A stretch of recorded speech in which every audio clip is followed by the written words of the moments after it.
மஞ்சக்குழி உற்சவம் என்பது திருநாங்கூர் 11 கருட சேவை உற்சவத்தின் ஒரு பகுதியாகும். இது தை அமாவாசை அன்று நடைபெறும் திருமங்கை ஆழ்வாருக்கான சிறப்பு வைபவம் தான் இது.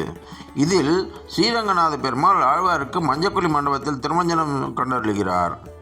இது ஆழ்வார் மீதுள்ள பக்தியை வெளிப்படுத்தும். இந்த உற்சவம் திருமங்கை ஆழ்வாரின் பக்தியையும் பெருமாள் அவர் மீது வைத்திருந்த பிரியத்தையும் விவசாய செழிப்பையும் போற்றும் ஒரு முக்கியமான வைணவ பாரம்பரிய விழாவாகும். திருமங்கை ஆழ்வார் கார்த்திகை நாளன்று நம்பெருமாள் திருமுன்பை பரமபக்தி தலையெடுத்து கேட்கவே மிகவும் இனிமையான திருநெடுந்தாண்டகம் என்னும் பிரபந்தத்தை பாடி அருளி தயங்கி நின்றார். பெருமாளும் இதை அறிந்து, என்ன ஆழ்வார் தயங்கி நிற்கிறீர், என்ன வேண்டுமோ கேளும் என்று கூற, ஆழ்வாரும் பெருமாளிடம், தேவரீர் நம்மாழ்வார் பாடியருளிய திருவாய்மொழி வேதத்துக்கு சமம் என்று அங்கீகரித்து மார்கழி சுக்லபக்ஷ ஏகாதசி தொடங்கி 10 நாட்கள் வேத கோஷம் கேட்கும்போது திருவாய்மொழியும் கேட்டருள வேண்டும் என்று பிரார்த்திக்க, பெருமாளும் சரி அப்படியே ஆகட்டும் என்று இசைந்தார். உடனே நம்பெருமாள் நம்மாழ்வார் ஸ்ரீரங்கம் வந்து தம்முடைய திரு அத்தியன உற்சவத்தை நடத்தி வைக்குமாறு ஒரு ஸ்ரீமுகம், அதாவது ஓலைச்சுவடி கடிதம் எழுதி அனுப்பி வைத்தார். திருமங்கை ஆழ்வாரும் பெருமாளின் ஸ்ரீபாதம் தாங்கிகளும் ஆழ்வார் திருநகரி சென்று ஆழ்வாரிடம் பெருமாளின் ஸ்ரீமுகத்தை சமர்ப்பித்து ஆழ்வாரை செய்து அழைத்து வந்தார்கள். நம்மாழ்வார் எழுந்தருளி 10 நாள் அத்தியாயன உற்சவம் முடிந்து ஆழ்வாரை மறுபடியும் ஆழ்வார் திருநகரி வரை கொண்டு விட்டு வந்து அங்கிருந்து ஸ்ரீபாதம் தாங்குவோரும் திருமங்கை ஆழ்வாரும் விடைபெற்று கொண்டு வந்து ஸ்ரீரங்கம் வந்து சேர்ந்த நாள்தான் தை அமாவாசை. அன்று நம்பெருமாள் திருமஞ்சன காவேரியில், அதாவது அம்மா மண்டபம் செல்லும் வழியில் சீனிவாச பெருமாள் கோயில் அருகில் மஞ்சள் குழி உற்சவம் கண்டருளினார்.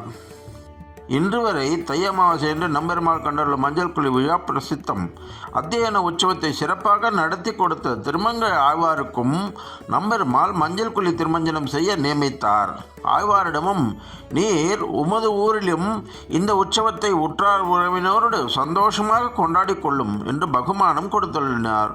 நம்பெருமாளின் ஆணைப்படியே ஆழ்வாரும் தாம் இருந்த காலம் வரை இந்த உற்சவத்தை ஸ்ரீரங்கம் காவேரி கரையில் கொண்டாடி மகிழ்ந்தார். அவர் காலத்துக்கு பின் அவர் அச்சாவதாரமாக எழுந்தருளியிருக்கும் திருநகரி திவ்ய தேசத்திற்கு அருகில் நாங்கூர் தெற்கு எல்லையில் பெருகும் காவேரியின் பிரிவான மணிகர்ணிகையில் இந்த உற்சவம் தொடர்ந்து நடைபெற்று வருகிறது. தை அமாவாசை என்று பாத்தன்பள்ளியிலிருந்து தோட்டம் தோப்பு வழியாக உற்சாகமாக தொல்லி குதித்து கொண்டு வரும் ஆழ்வார் மஞ்சள் குழி மண்டபத்துக்கு எதிரில் உள்ள மணிகர்ணிகா நதியில் வேகமாக இறங்குவார்.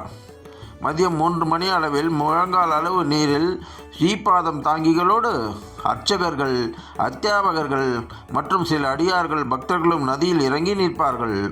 அந்த சமயம் ஆழ்வாருக்கு சங்கு சக்கர லாஞ்சனங்கள் பொறித்த திருநாரையூர் நம்பி பெருமாளும் ஆழ்வாருக்கு மஞ்சக்குழி திருமஞ்சன வைபவத்தை ஏற்பாடு செய்த ஸ்ரீரங்கநாத பெருமாளும் அனுப்பி வைத்த பகுமானங்கள், மாலை, பரியட்டம், சந்தனம், பிரசாதங்கள் சாற்றப்படும்.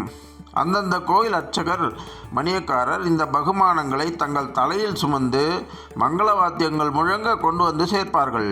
இந்த 2 பெருமாள் மீதும் ஆழ்வார் பாடிய சில பாசுரங்களை அத்தியாபகர்கள் செய்விப்பார்கள். பின்னர் ஆழ்வார் மஞ்சக்குழி மண்டபத்துக்கு எழுந்தருளுவார். ஆழ்வாரும் குமுதவள்ளி நாச்சியாரும் அலங்காரங்கள் இல்லாமல் சுயம் திருமணியுடன் பொன்னிற கரையுடன் வெள்ளி போல் பிரகாசிக்கும் திருமஞ்சன வஸ்திரம் அணிந்து சேவை சாதிப்பது மிகவும் கொள்ளையழகு. இதுவரை ஆழ்வார் அணிந்திருந்த ஆபரணங்களும் மாலைகளும் அவர் அழகை மரத்தினவோ எனலாம்படி அழகோ அழகு. திருமஞ்சன திரவியங்கள், அதாவது தீர்த்தம், பால், தயிர், இளநீர், மஞ்சள், திருமஞ்சனப்பொடி, சந்தனம் முதலானவை முதலில் ஆழ்வாருடனே எப்போதும் எழுந்துள்ளும் அவரது திருவாராதன பெருமாள் சிந்தனைக்கினியானுக்கு சேர்க்கப்படும். பின்னர் ஆழ்வார், குமுதவள்ளி நாச்சியார், தீர்த்தபேரர், அதாவது ஆழ்வார் சிறு விக்கிரக வடிவில் இடதுபுறம் கீழே இருப்பார். அந்த வரிசையில் மஞ்சள் நீர்க்குளியலில் ஆழ்வார் ஒளிர்வது மிகவும் காண கிடைக்காத பேரழகு.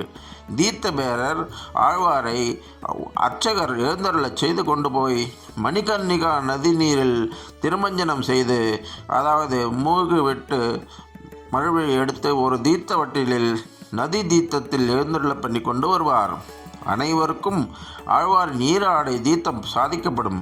பின்னர் ஆழ்வாருக்கும் நாச்சியாருக்கும் அலங்காரம் செய்து நைவேத்தியமாகி அனைவருக்கும் தீர்த்தம் ஆழ்வார் திருவடி நிலை பிரசாதம் சாதிக்கப்படும். மாலை 6 அல்லது 7 மணிக்கு மேல் ஆழ்வார் திருநாங்கூர் திவ்யதேச கோயில்களுக்கு பல்லக்கில் புறப்படுவார். வழிநடை உபயங்கள் கண்டருளி இரவு 9 மணிக்கு மேல் திருநாங்கூர் வந்து சேர்வார். முதல் நாள் அதிகாலை 2 மணிக்கு திருநகரிலிருந்து புறப்பட்ட ஆழ்வார் 27 மணி நேரம் பிரயாணம் செய்து திருநாங்கூர் மணிமாடக் கோயிலுக்கு வந்து சேருவார்.